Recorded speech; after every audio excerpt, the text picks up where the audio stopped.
But he also, one thing he told me that stayed with me all these years, he said 90% of truck driving is common sense and confidence. He said use the common sense the good Lord gave you and have confidence in yourself. He said the other 10%, the rest of them people out there, and you can't do nothing about them. You just got to keep an eye on.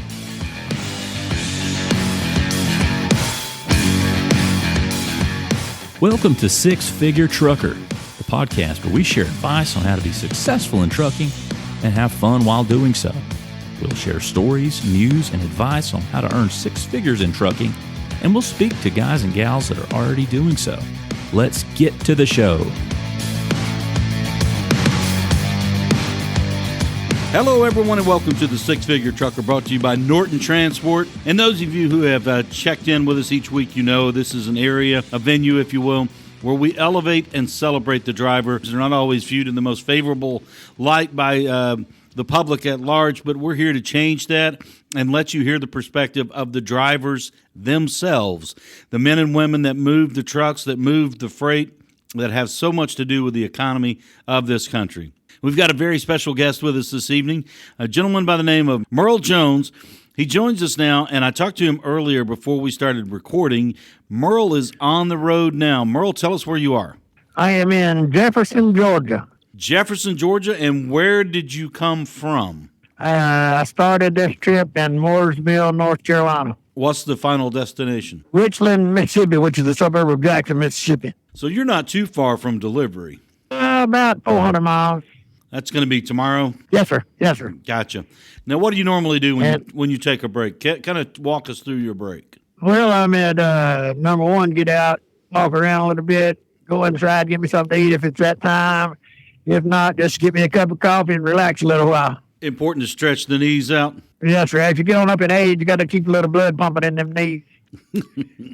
Have you found any tricks to make that happen? Walking. Squatting, doing what you got to do. Walking's the main thing. Of course, right now it's so hot, you got to wait till the evening or do it in the morning. Gotcha. Here's an odd question for you. What kind of shoes do you wear when you're driving? I wear lace-up boots. They're just ankle boots, but they're actually Goodyear. And lace-up to support the ankles, and two, they're weather resistant, so if it happens to be raining, my feet stay dry, and also it makes it through security in the airports because I grew up wearing cowboy boots, but they have a steel shaft in them, or shank, whatever you'll call it, and they make the security bells go off even though you do have TSA pre-check. So my wife bought me these, and it turned out to be a blessing. Gotcha, because the cowboy boots, I've made the mistake before. I was flying out west. We were going out to Denver on a business trip. Yes, I said, I'm going to Colorado. I got to wear the cowboy boots. So I put them on. I didn't think about pulling them off, putting them back on once you go through security. That's, you're backing up the line, people behind you, and you're trying to put these boots on. Putting on cowboy boots is not the quickest thing in the world. Yeah, well, of course, I've worn them all my life growing up in Texas, Louisiana, but you got to have the right boot, and plus, you don't want to, myself, you don't want to inconvenience the other people, Exactly. I mean, if you've got a good pair of boots that are well worn, they'll slide off and on pretty easily. Now, I was talking to, you're listening to Murrell Jones here on the Six Figure Trucker, brought to you by Norton Transport. Murrell's one of our drivers here, and he was recommended by his dispatcher, Megan Wardlaw. Megan speaks very highly of you, and she wasn't completely sure to 100%, but do you have a package set up as far as you fly a lot? Do you fly a lot? Yes, sir. Yes, sir. I fly after every trip. I don't carry a tow-behind car. Sometimes, like today or last night, I got to Roanoke, and then I grabbed a rent car and drove 3 hours down to North Carolina. I got you. But most of the time you fly? Yes, sir. How do you manage that as far as timing, coordination, and expenses? Well, I'm at an age where, and this might sound wrong, but I don't have to work as hard as I used to. Kids are grown. Now we're in the grandbaby stage. And I pre-plan. Everything's about pre-planning now, When I leave the house, there's not a set amount of time I'm going to be gone, but I try to balance. You call Megan my dispatcher. I look at her more as a travel agent. I look at the board, see what I'm interested in. I call her, and we do our best to make it work for each other. And then there's times that they've got loads that need to go. And, and here's my philosophy, the way I was raised. Everything in life, every aspect of your life, whether it be your job, your marriage, your home life, whatever, you get out of it what you put into it. And with that being said, in my opinion, as my wife has taught me to say, we're all links in a chain, and we're only as strong as the weakest link. So, she helps me out. Like with my wife's uncle passed away a couple of weeks, and I really need to get home. So as soon as I dropped that, I was gone. She helps me out. I help her out. But here's the point. I work for Norton, but at the same time, I am Norton. Right. Being a link in that chain. We're only as good as the chain. And, I look at it as like these signs on the side of this truck say Norton Transportation. Well, then that means I'm a rolling billboard. How I drive, you have this, people cut people off, whatever, the attitude I get out of here with, that's all important. Mm-hmm. Because, I'm just old country boy raised in the country, and, you got to have integrity like they taught in boot camp. Do the right thing right even when ain't nobody looking.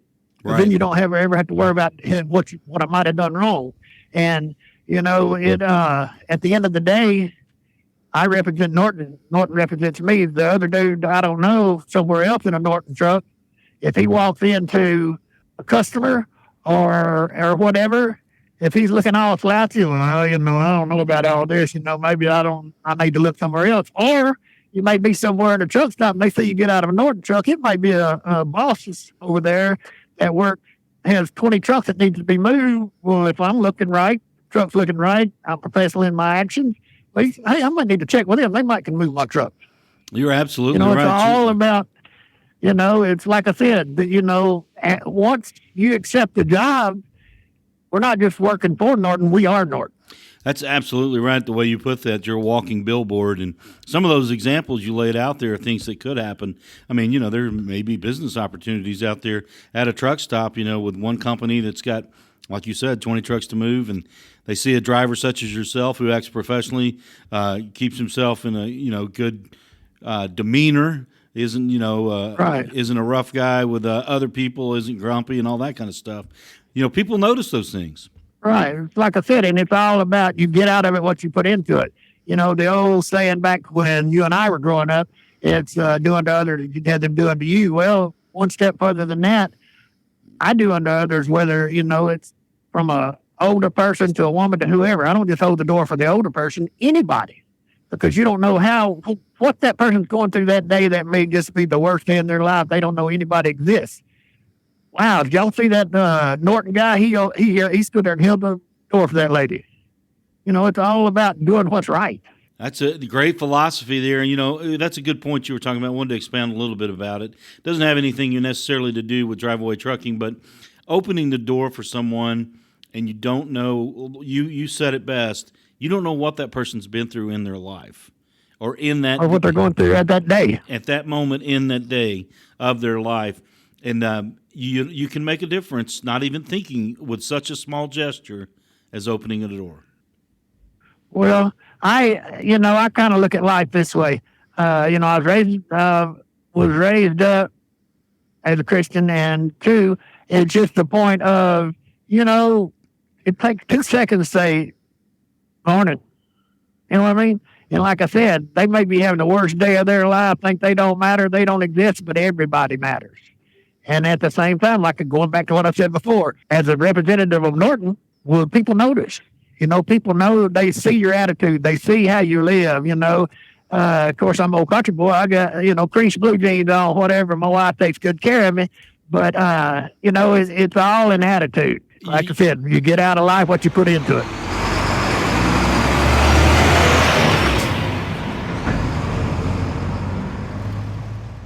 You're listening to Murrell Jones here on the Six Figure Trucker, brought to you by Norton Transport. Murrell is sharing some of his philosophy, his practices, what is his beliefs, his integrity that he carries out on the road. And in the first few minutes, about first 10 minutes we talked to us, if you were listening closely, he said boot camp. So I'm assuming you've been through boot camp. National Guard, yes, sir. That was a lifetime ago. That was my next question. When and where? I was in Louisiana, and I went to boot camp at Fort McClellan, Alabama. It's like many of them are closed down and gone now. But I ended up messing up my knee and got out on the medical. But it's still, you know, and it wasn't much different than growing up under having a minister for a father. You know what I mean? The only thing got me in trouble at boot camp was saying yes sir and no sir. I did quite a few push-ups because that's the way I was raised. It was an extension of your father, I guess. Right. Now, what time frame was this when you were in boot camp? I'm 60 now. Yeah, in the early 90s. Okay. I was 30 years old. Now, this was early 90s. We had the Persian Gulf War going on. Right. And my oldest son, who went to Afghanistan twice, and the Lord brought him home, thankfully, but he said one time, and this is going to sound bad, Dad, he said, you got out this at the wrong time. I said, well, I don't know about that. You know, it might have been the right time, because I might have went over there and not come back. Then he wouldn't have been here. Yeah, I get what you're saying. So I'm assuming a country boy from Louisiana. Military service also must mean a lot to you. Oh, yes, sir. And, you know, well, as we talked about earlier, you know, I've been on the road 39 years. The world has changed, and even more than that. A lot of stuff that was going on in the world wasn't in trucking, but in the last, say, decade, some of that junk out there has made its way into trucking, and it all comes back to what we were talking about earlier. It's all about what attitude you portray. 39 years on the road? Yes, sir. I drove local for a couple of the companies in 81, but I actually went on the road in 1984. Good Lord kept his hand on me a long time. And you've kept your hand on the wheel. Oh, yes, sir. For a day or two. Take us through those 39 years, how you started and how you got to Driveaway. But take us through each progression there. Just kind of take us down the road. Well, when I used to ride, well, you know, you got that uncle. Well, I say he's my uncle. He wasn't actually blood kin. You got some kin people that aren't blood kin. You know, some people in what you consider family. And I rode with him when I was a teenager. And then when I turned 18, I got a chauffeur's license in Louisiana, and I hauled drilling pipe and oil field mud. I would just get my foot in the door. And then I got ready to go on the road, or, you know, decided, hey, I'm going to go on the road. And nobody would give you a job because you didn't have no road experience. You couldn't get no road experience without a job. Anyway, so I ended up going to trucking school in 1984 just to get my foot in the door. And old Mountain Truck Line, they were called the Running Rabbit back then. They were out of Shreveport, Lufkin, Texas. Not the blue trucks you see now. They were red back then. But anyway, and so I went on the road, and I woke up one day, and this is going to sound kind of crazy. I woke up one day, and I'll never forget this. When my first trip on the road, I got on the on-ramp at Hope, Arkansas, where on I-30, I went up out of Shreveport. And when I got on the ramp, I got flush. And I thought, okay, big boy, you said you can handle it. Let's see. And 39 years later, I'm still here. But one day I woke up in Connecticut at a 76 truck stop. Before daylight, I had to go get my load off. And I just looked around. I thought, you know, I don't know a living soul in this place. I'll never see anybody I know. And I had friends that were running California back every trip. Mm-hmm. So that's what I ended up doing for a lot of years. And progressed on, you know, try to live to this, little that. The only thing I haven't hauled is cows and a tanker. And the tanker deal is only because my mama made me promise when I'm the baby that I wouldn't go a tanker, and I never have. But other than that, I've pretty much hauled it. Wow, that's impressive. And then I did 36 years in the rig, and I came to work out here in 2020. I was one of the few that I got COVID, and it took me out. And I was in the hospital for 11 days. I got out on June the 16th, and I was on oxygen to the last day of October. And they didn't clear me to go back to work till the following May. So I came out on the road in May or June of 21. So that's my second year. Gotcha. Now, you're talking about COVID. I mean, I know some people personally that went through that. Hopefully it's behind us, not revving back up, but you're a living witness to the fact that it can certainly do, obviously death and a lot of damage between here and there. Yeah, and I've got lung issues because of it, but I'm not 100%, but I'm 100% better than what I was. And in fact, a lady that I had known all of my life, her son was my age, and we grew up together. She passed away in the room right next door to me. And, it was a tough thing. But, once again, the good Lord spared me, and here I am. Now, I wanted to ask you about, you started your career moving drilling pipe in an oil field. What was that like? Right. It was a muddy field. What was that like driving the drilling pipe? Right. And, and it was work. I mean, not really, work's work. You got to work. The Bible says if you don't work, you don't eat. But the drilling pipe was the easy part. The drilling mud was the hard part because sometimes you had to lug them sacks off of that truck up to the doghouse or wherever they were putting them. But, it was slip sliding away quite a bit. How long did you do that? Between the two, maybe a year. Not long, because then I started hauling groceries. Yay. That was definitely... That's work. I was going to say, that's a lot different than working in an oil field there. Yeah. You were a young man. Obviously, you were a young man when you started. What did you learn along the way from the oil field to today that has kept you straight? Well, of course, everything from me starts with my belief in Jesus Christ. But on the road, it's number one, one thing I liked about it, and I still to this day is, you never know everything. You might do something the same way for 10 years, just say backing in a hole or whatever. You may do it the same way for 10 years, and then today you see it differently and think, wow, why didn't I think about that before? So it's a never-ending learning process. And my uncle told me that the one that taught me how to drive was people act like they know it all, or that you need to stay away from that and get you hurt. But one thing he told me that stayed with me all these years, he said 90% of truck driving is common sense and confidence. He said, use the common sense the good Lord gave you and have confidence in yourself. He said the other 10%, the rest of them people out there, and you can't do nothing about them. You just got to keep an eye on them. And I've kind of, kept that in mind all these years. I love that. 90% of truck driving is common sense and confidence, right. As my dad would say, can't never could. So never say can't, and I can do it. It may take me longer. I may do it different than you, but I'll get the job done. What kind of sticky situations have you been in on the road? I'm sure for 39 years you've seen some stuff. Some stuff you don't want to see, and some stuff. I've had some good times, and then of course you've been in. First thing popped to my head. I was unloading in Oakland, California. And the place was closed, and them kind of cities, I'd go in there at night. And I pulled up behind the place where I'm going to unload in this little alley, and I had closed do my curtains, and that's my thing. And somebody knocked on my door, and I kind of peeked out there a little bit, and it was a man in a suit, but he had a roller bag, suitcase behind him. Mm. He was holding it, so I thought, Lord, but something just told me to answer it. And so I rolled the window down. I said, yes, sir. He said, young man, if you're going to park here, he said, no matter what, don't open the doors. He said, don't come out of them curtains. He said, till morning.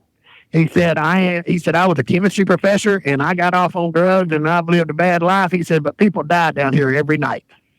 He said, you go in that truck, lock them doors, keep them curtains closed, and don't come out till daylight. And I thought, wow.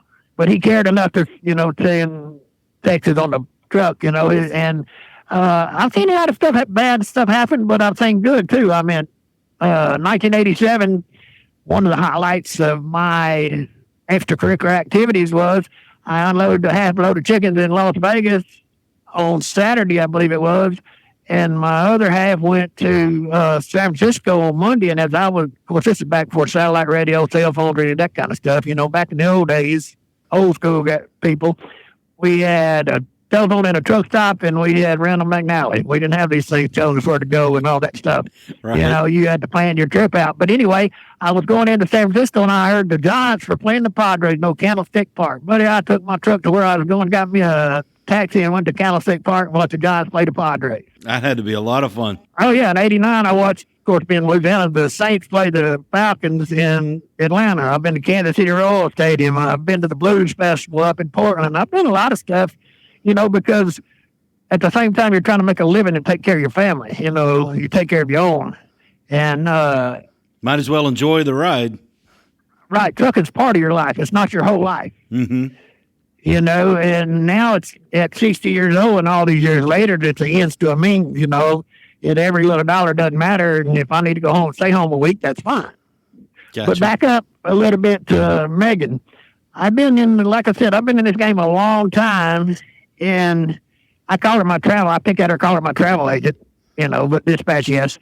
But I can, without hesitation, say she's as good or better, I'd say as good as any dispatcher I've ever had in 49 years, because you're not just a number to her. You know, it's kind of, kind of a personal relationship, I guess you'd say. You know, Right. what's Absolutely. going on in your world matters. You know, and there again, it's back to the links in the chain. You know, if I'm not happy, not doing good, I'm not producing, and, you know, we're all trying to keep this boat going.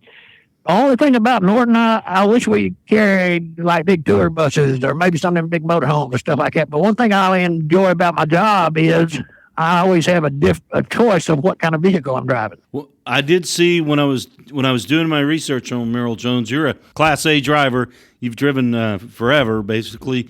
Yes, sir. If we do see some RVs, some some of these custom coaches come down the line, I'll let Megan know about it.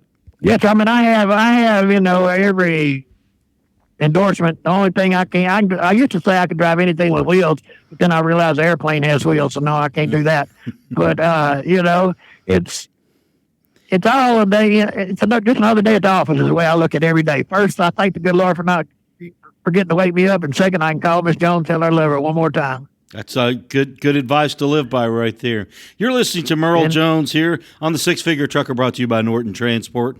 Murrell telling us some of his stories on the road there. 39 years, 1984, is that Yes, right? sir. Yes, sir. If somebody were to ask you, Murrell, what one thing sticks out the most in your mind in almost 4 decades on the road? What was there an incident? Was there an accident? Was there an event? Was there one thing that just pops to your mind when you think of a 40-year career? Well, two things. You're away from your family, but you make a choice. And two, you see a lot of carnage out here. And, you know, things are going to happen. The odds are against you. And knock on wood, I've only had one real wreck in all them years. And it wasn't my fault. The law ruled it not my fault. It was the other man's fault. But anyway, that was years and years ago. But it's all about choices. Everything, just like, you know, I said earlier, you know, everything in your life, you get out of what you put into it, you know, and you see these guys run up on the back end of a car, you know, these big, I drove 100-mile-an-hour trucks and all that. And, yeah, it's cool, whatever you think you are. But I always try to keep in mind, you know, because they run up there and be, you know, 100 feet from this car trying to make them get out of the way. And I always thought, what if that was my family or my mom or my dad or whatever, you know, would I like that? And so you just try to think of others. And the number one ideal is, you know, this is going to probably sound odd to a lot of people out there, but I've been on the road 39 years. I've never put a set of chains on a truck, don't know how, and never will. If it's bad enough for chains, it's bad enough for me to stop. Now, that's my personal opinion. I got a lot of buddies that do it, and that's fine. But I don't need $1 that bad. And, you know, I'm a blessed man, and I understand that. But, just today I saw right coming out of Charlotte, there was a tanker went off in the woods over there, and that's my fear. Number one, I don't want to take your family out. Right. You know what I mean? And, you know, just like my wife and I, we end the night on a good note because odds are, like old Merle Haggard said, dial on the highway and ride away like old highline pole. You know, stuff's going to happen. But I just do my best and pray the good Lord gets me back to my family one more time. You were talking about you've driven just about everything with wheels, minus an airplane and a tanker truck. But that was because your mother didn't want you to drive a tanker. Was it because of right. Was there some fear there with the tankers and what could happen? Right, the explosion, because we had a guy that from a neighboring town that a tanker blew up on him and it burned him bad. Now, he's still alive, but it burned him up pretty well, and that put the fear of God in her. And, you know, when all else in life fails, all you got, this is how my dad raised us boys. When all else in life fails, all you have left is your name, your word, and your face. And if nothing, they're not worth anything, nothing you got's worth anything.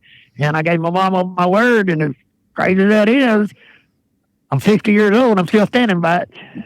Well, there you go. Being 60 years old, 39 years on the road, hands on the wheel, sitting in the cab, how much longer do you see yourself doing it? You know, that's funny. My wife just asked me that. And I said, well, and she said, I know, as long as you can crawl up in something, you're going somewhere. Now, I don't work 12 months a year anymore, but in some small part, you know, a lot of people in society, you know, like they don't give truckers room. And we, you know, I consider name all that stuff off, but it's just part of the game. But, you know, we're doing our part to keep the country moving. And, you know, it's kind of like I was thinking the other day, you know, farmers and truck drivers run on diesel. When we can't afford it and the farmers can't afford it, how people going to eat? Very good point. You know, because it keeps going up, and away. They're going to pass the price down. You and I, you know, we go to the store, pay whatever it rings up. But I know a lot of people that can't do that. You know, they're not as fortunate or as blessed as we are. And, you know, I'm concerned about that, but I just try to do my little part. You know, like you always say, we don't move the freight, but we move the trucks that move the freight. This is true. You know, there again, that saying within itself confirms what I say about we're all links in the chain.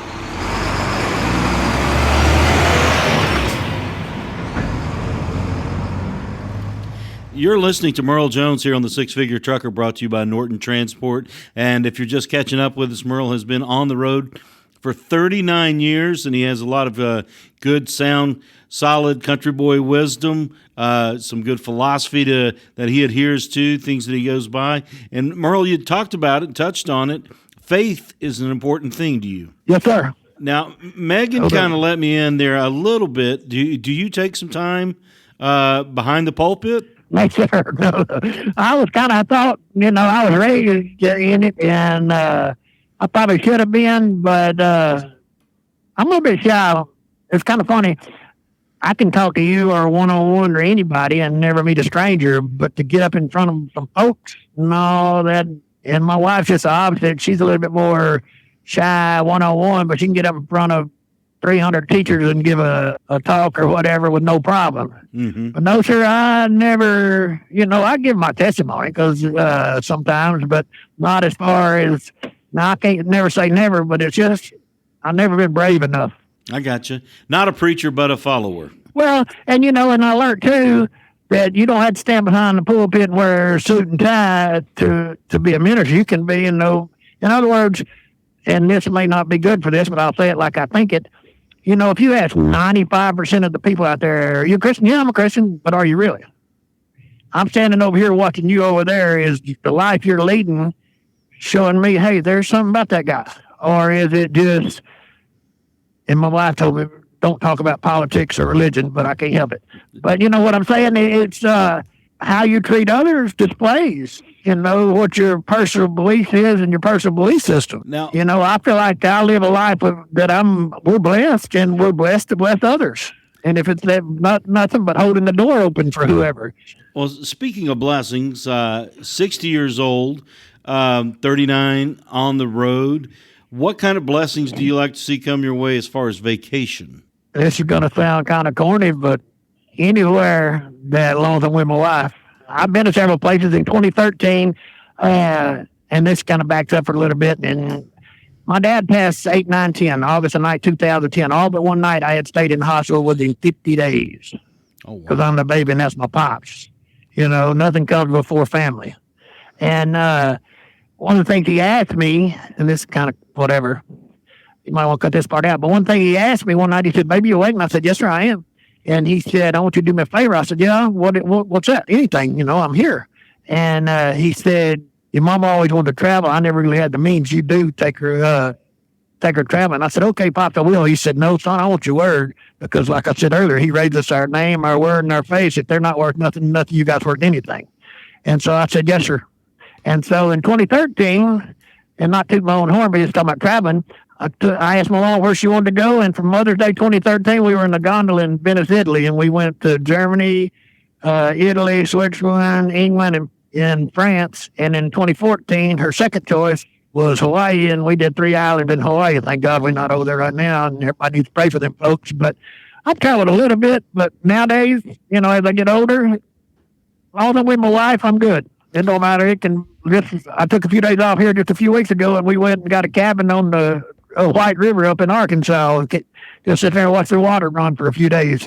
That's an incredible trip you were able to take your mother on, those trips, plural. Yes, sir. Those were incredible. That's something she'll remember for the rest of her life. And so will I. That's what I told her. I was making memories. Number one, I've been a man of my word to my father. And number two, I was making memories that I will cherish the rest of my life. Because like I said, in 2013, we were in a gondola in Venice, Italy. In 2014, we were in a helicopter in Hawaii looking at where they were filming, where they had filmed Jurassic Park. I went to the White River about 5 years ago to go trout fishing. Now, were you fishing or just sightseeing? No, sir. I took my in-laws, and I told them when we didn't do anything. We just sat there in that cabin for 4 days, just a long weekend, and me and my partner watched the boats go out in the morning, and they'd come back in the evening. But I told them, I said, no, we're going up here to do nothing. And if you want to go, that's great. Come on. If not, nothing. We're not going up here to do no bunch of whatever. We were in a little small town. I can't think of the name of it now, but it was up there on the White River. And, it's 2 or 3 restaurants in town, and that's it. There wasn't nothing. Mm-hmm. And because I told them, we put everything in the back of that King Ranch Ford and took our groceries and everything up there and sit for a few days doing nothing, because downtime, as I get older, downtime's more important.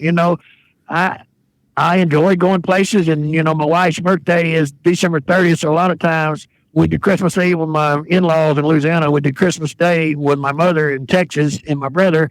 And then 26, we'll get on an airplane and go somewhere. Gotcha. And so for her birthday. And, kind of end of it. But the older I get, the downtime, and, I missed a lot being on the road all these years. And this may sound a little odd. The older I get, the smaller my circle gets. Mm-hmm.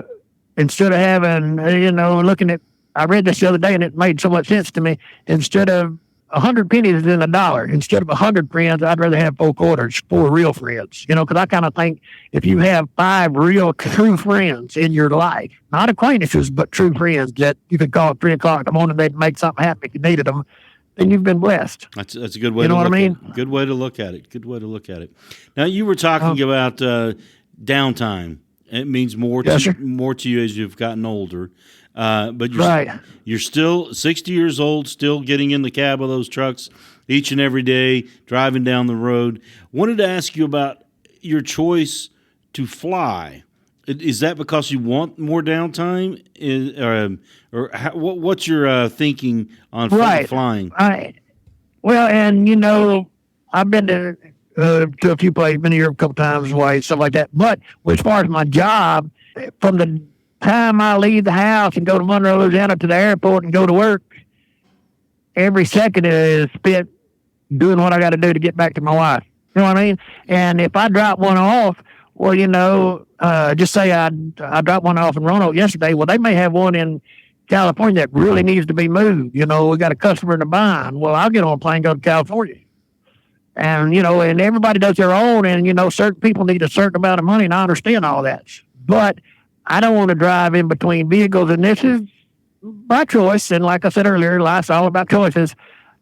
I don't want to drive 200 or 300, 400 miles in between trucks. Number one, it comes down to me, what's my time worth?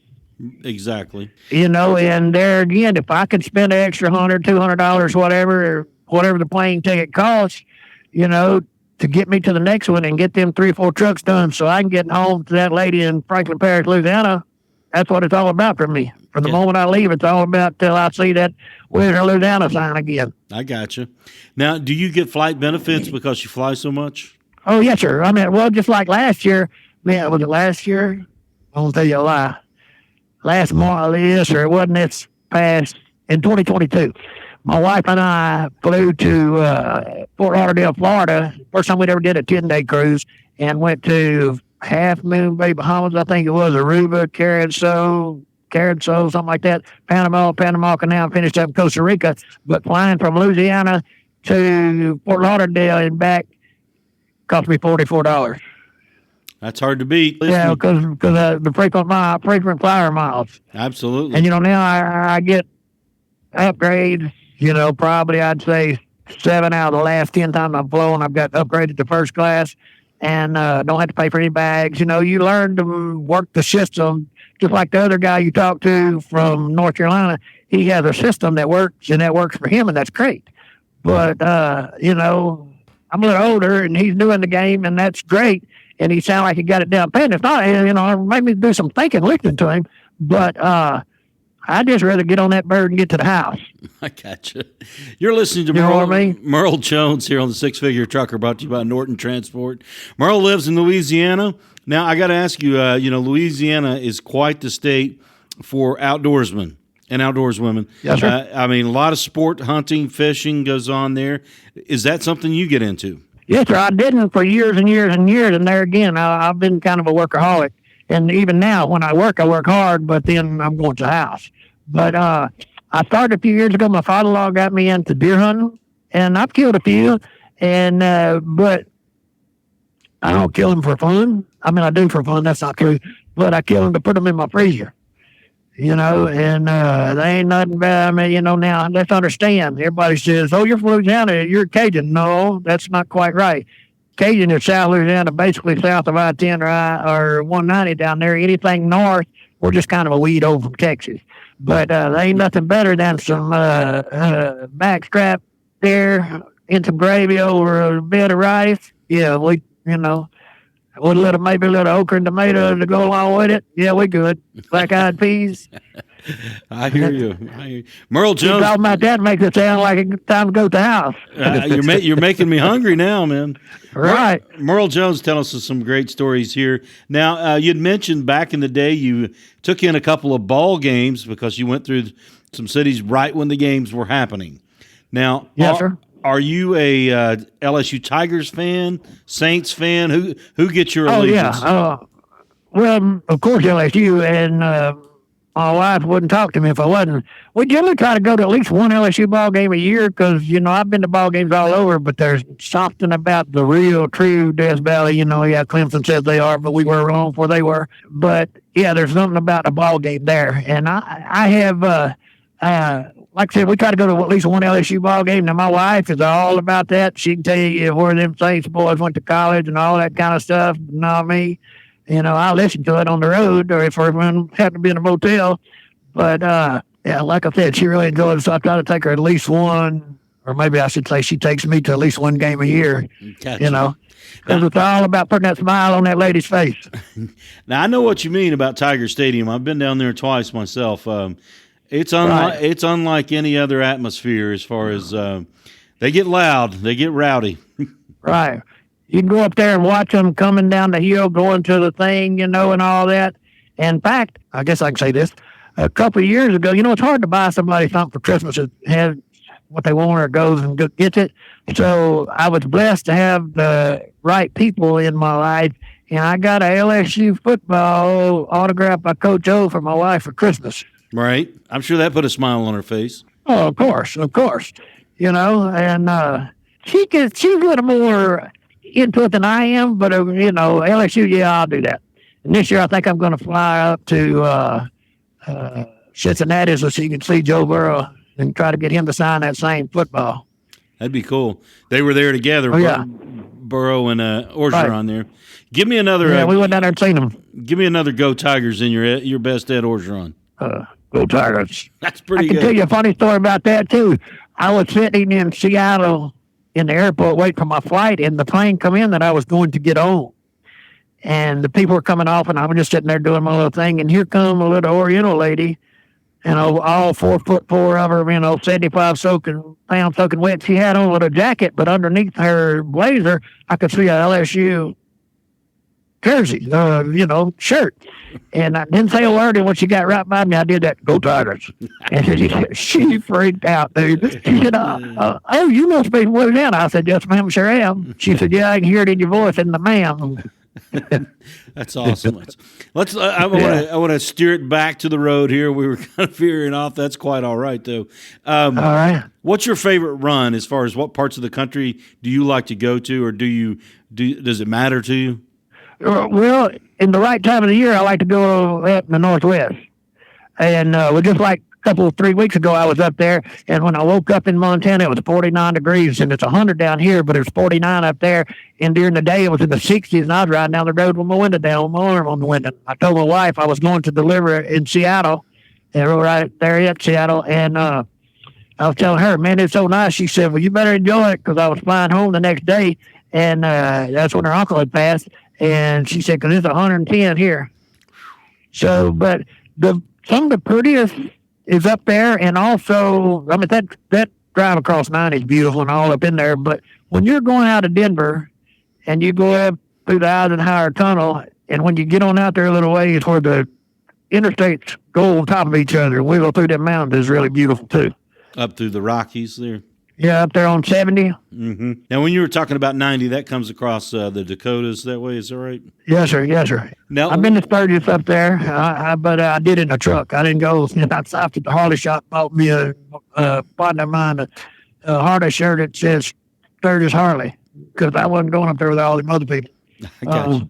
What about places that doesn't really blow your skirt up, or a place that you don't really want to go? Chicago and New York has always been my pet peeves, and I don't go unless, if Megan said, look, I'm kind of in a bind, we really need this truck to go, I would figure out how to do it. But in the last, and I'm no rocket scientist, but, I do have a fairly intelligence, and in the last few years, it's become Atlanta, Georgia, which I'm fixing to go through now, because in this, it really got on me, and a lot of these new guys aren't going to even know what I'm talking about. When Barbara Walter talked about them steering wheel holders, what does she know? But think about Atlanta. When you go into Atlanta, you have to stay in the right 2 lanes or you get a ticket. Mm-hmm. Okay, now logic tells me if you're in the right 2 lanes, you're interacting with everybody that's getting on and off that interstate. True. Therefore, the variables are big that something probably can happen.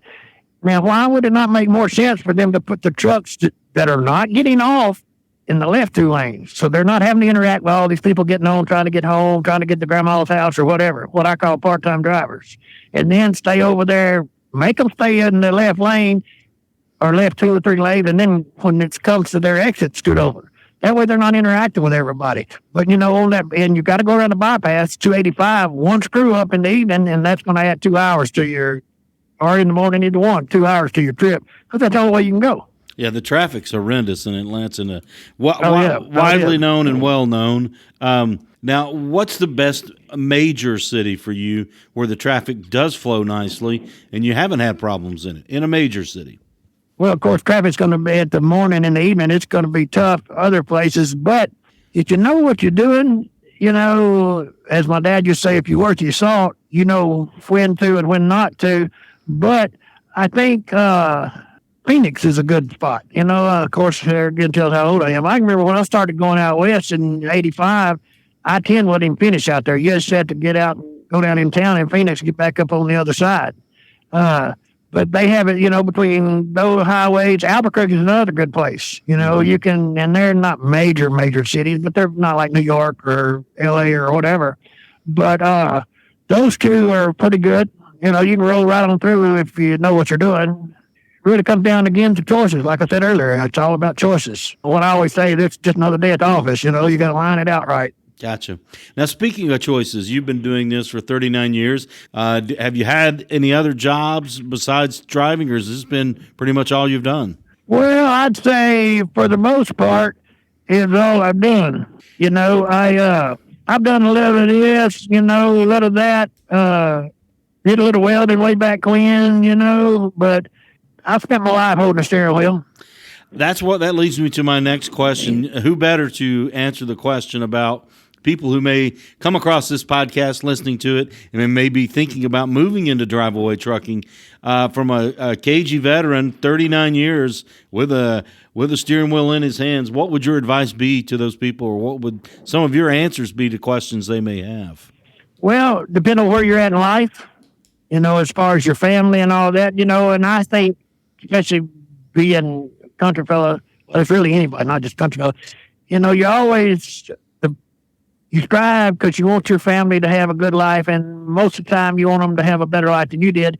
But, for me, it's at the end of the day, does the ends justify the means?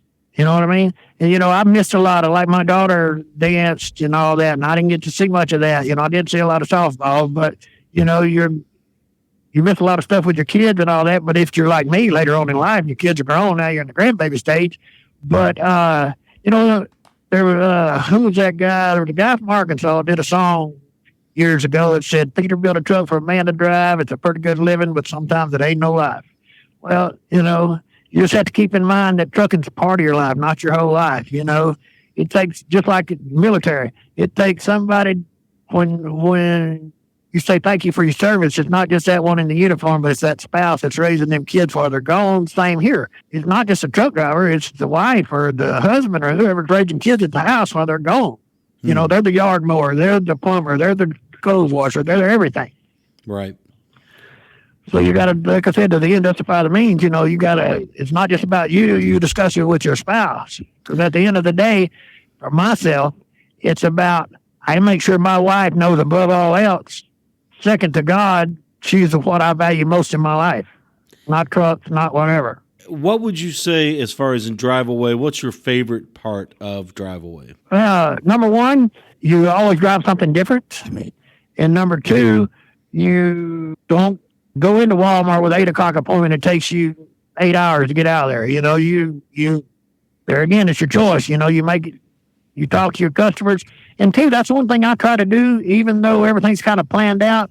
I talk to my customers. Even like when I'm rolling today, I already talked to the man in Jackson, let them know about what time I'm going to be there, which, as me and my wife discuss all the time, trucking's not an exact science. I tell you what I think. If it doesn't happen like that, it's because something unforeseen happened, a bad wreck. I had a blow tire, whatever. But number one, I keep my customers informed of what I'm doing. And, I've seen, and that's why I said it's about the attitude, drivers acting like they're doing somebody a favor. No, whoever hired us to move this truck's doing us the favor. They're keeping our chain moving. Absolutely. And trust me, they appreciate you. Customers certainly appreciate drivers that stay in touch with them, let them know when that ETA is winding down and when you guys will be there. They certainly appreciate that. And speaking of appreciation, Murrell Jones, we appreciate you and being on the podcast with us and running for Norton Transport. Last question I had wasn't really a question; just wanted to leave it open to you. Anything you want to impart with us before we sign off here? Well, I would just, and I guess this is okay, I would just simply say, everybody be careful out there. Do what you got to do to get home with your family. And may the good Lord cover you with traveling mercies till you get home. Every day, remember, it's all about today. There's a reason your rearview mirror is smaller than your windshield. Keep looking behind, you're going to miss something's out in front of you. Murrell Jones, right there on the Six Figure Trucker, brought to you by Norton Transport. Murrell, we certainly appreciate you and your time and the stories you've shared with us. They were fun to hear. Murrell Jones, thank you very much. All right, you be blessed, neighbor. I appreciate you. Six Figure Trucker is brought to you by Norton Transport. Norton Transport is a drive-away trucking company that customers can rely on. It offers excellent independent contract driving opportunities to professional, courteous, and qualified drivers that can provide the kind of service we deliver. If you're interested in learning more about Norton or just want to subscribe to the show, check out 6-figuretrucker.com. That's 6-figuretrucker.com.